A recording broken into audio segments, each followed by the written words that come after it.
একটা সময় ভাবতাম মায়াফেনের জীবনটা কি একটা অদ্ভুত জীবন।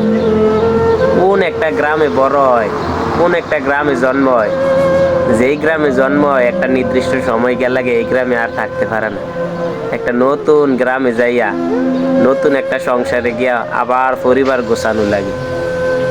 তারপরে যখন বিদেশ আইলাম তখন এই মায়াফানের জীবনের চাইতে বিদেশিরার জীবন আরো অনেক কষ্টের।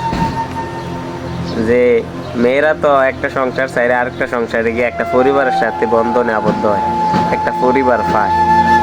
কিন্তু যারা প্রবাসে আইয়ে তারা এখানে পরিবারও নাই।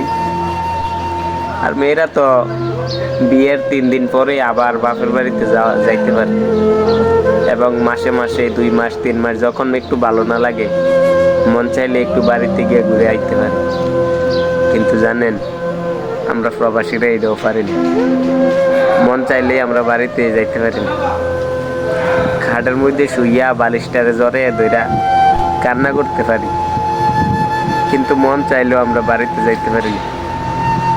তো এখন বুঝি যে আসলে শুধু মেয়েদের জীবনটাই এমন না যে একটা গ্রাম চাইলে আরেকটা গ্রামে গিয়া নতুন একটা সংসারের সাথে নিজের মানায় নিতে হয়।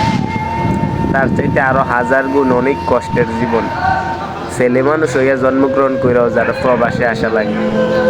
আর বাংলাদেশের প্রত্যেকটা ছেলেরাই প্রায় প্রবাসে আসতে হয়, কারণ বাংলাদেশের যে অর্থনৈতিক অবস্থা, ভাই ছোটবেলায় যে যায় বলেন ইঞ্জিনিয়ার হইবেন, ডাক্তার হইবেন, আপনি গড়ে হিসাব করে দেন বাংলাদেশের 80% পোলাপাইন প্রবাসে এলাওয়া লাগে।